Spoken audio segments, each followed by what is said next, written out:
Assalamualaikum warahmatullahi wabarakatuh. Perkenalkan, nama saya Marfuah Marcelina Daeng dari Prodi Pendidikan Ekonomi B. Di sini saya akan menjelaskan materi yang telah dipelajari selama 1 semester ini sebagai proyek UTS mata kuliah Manajemen Keuangan dengan dosen pengampu Bapak Karyadi MM. Dengan bahan ajaran pembahasan di sini, yang pertama ada konsep dasar manajemen, yang kedua penggunaan rasio dalam analisis finansial, yang ketiga ada modal perusahaan dan modal kerja, yang keempat ada modal kerja, yang kelima ada sumber-sumber penawaran modal dan jenis-jenis modal, yang keenam atau yang terakhir yaitu biaya penggunaan modal. Di sini yang pertama ada konsep dasar manajemen keuangan.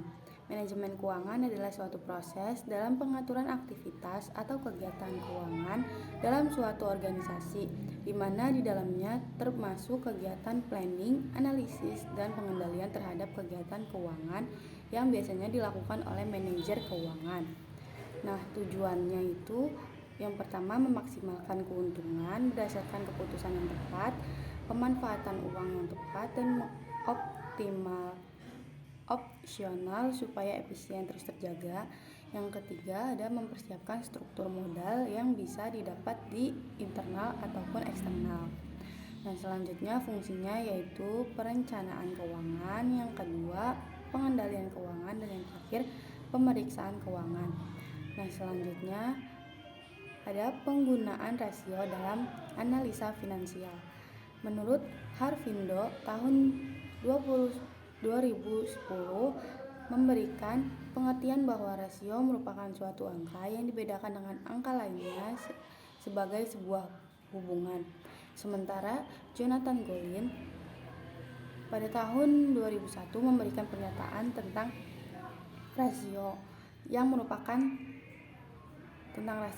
merupakan suatu angka yang didefinisikan pada suatu pola kemudian dibandingkan dengan pola lainnya dan dinyatakan oleh persentase. Nah, di sini ada kegunaannya, yaitu yang pertama perwujudan visualisasi tentang sejarah perusahaan disertai dengan nilai keadaan suatu perusahaan tersebut. Selanjutnya perwujudan visualisasi kepada investor serta kreditor tentang kebaikan. Yang selanjutnya ada kegunaannya mampu menetapkan efisiensi kinerja pada manajer perusahaan dengan dituangkan ke dalam catatan keuangan serta laporan keuangan. Nah, selanjutnya ada modal perusahaan dan modal kerja.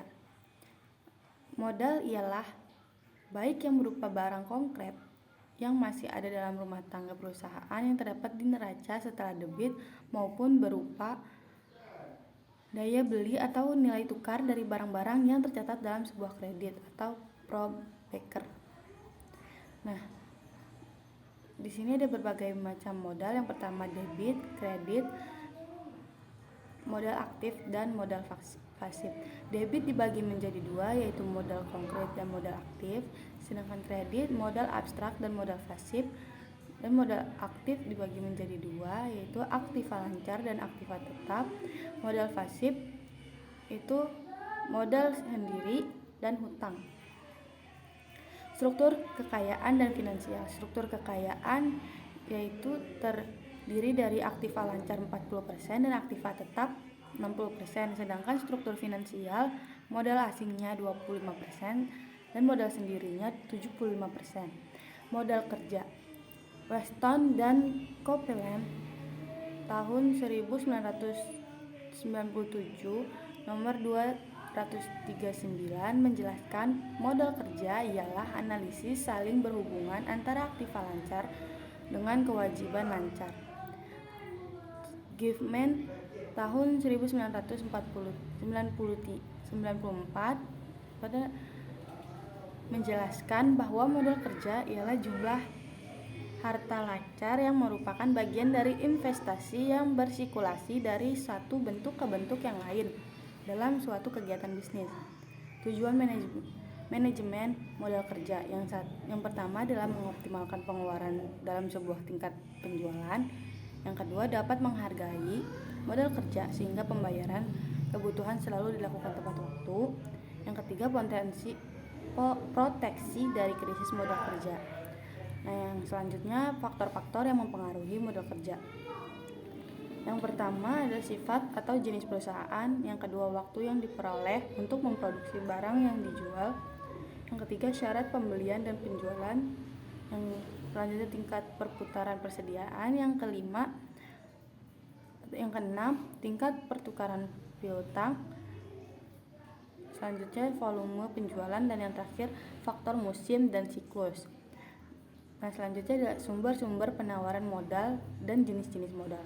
Modal adalah dana yang bisa digunakan sebagai induk atau pokok untuk berbisnis, melepas uang, dan sebagainya.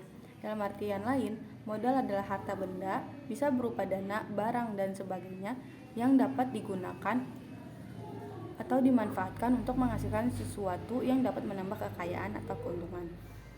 Jenis modal berdasarkan fungsi. Modal perseorangan. Jumlah modal yang dimiliki oleh seseorang untuk memberikan keuntungan bagi si pemilik serta mempermudah beragam kegiatan usaha, misalnya saham, deposito, gedung, maupun kendaraan. Dan selanjutnya ada modal sosial.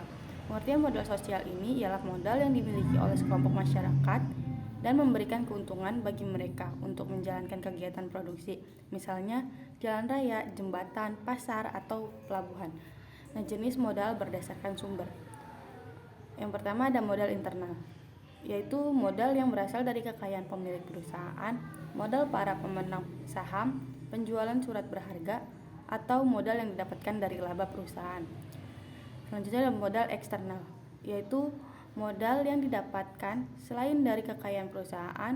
Modal tersebut bisa didapatkan dari investor atau kreditur seperti bank, koperasi, pinjaman, personal. Selanjutnya adalah biaya penggunaan modal. Biaya real biaya penggunaan modal adalah biaya real yang harus dikeluarkan oleh perusahaan untuk memperoleh dana, baik yang berasal dari utang, saham preferen, saham biasa, dan laba ditahan untuk menandai suatu investasi atau operasi perusahaan. Faktor modal. Yang pertama ada keadaan umum perekonomian, daya jual saham suatu perusahaan. Yang ketiga, keputusan operasi dan pembiayaan yang dibuat manajemen. Yang keempat, yaitu besarnya pembiayaan yang diperlukan. Dan yang terakhir, jika manajemen menyetujui penanaman modal berisiko tinggi atau memanfaatkan utang dan saham khusus secara efisien, tingkat risiko perusahaan ditambah. Jenis biaya modal. Yang pertama ada biaya modal secara individu. Biaya modal ini terdiri dari biaya modal utang perniagaan, biaya modal dari utang jangka pendek, dan lain-lain. Biaya modal secara keseluruhan. Jika perusahaan menggunakan beberapa sumber modal, maka biaya modal yang dihitung adalah biaya modal rata-rata tertimbang dari seluruh modal yang digunakan. Cukup sekian dari saya. Maaf apabila masih banyak kesalahan dan kekurangan dari penyampaian. Saya akhiri. Wassalamualaikum warahmatullahi wabarakatuh.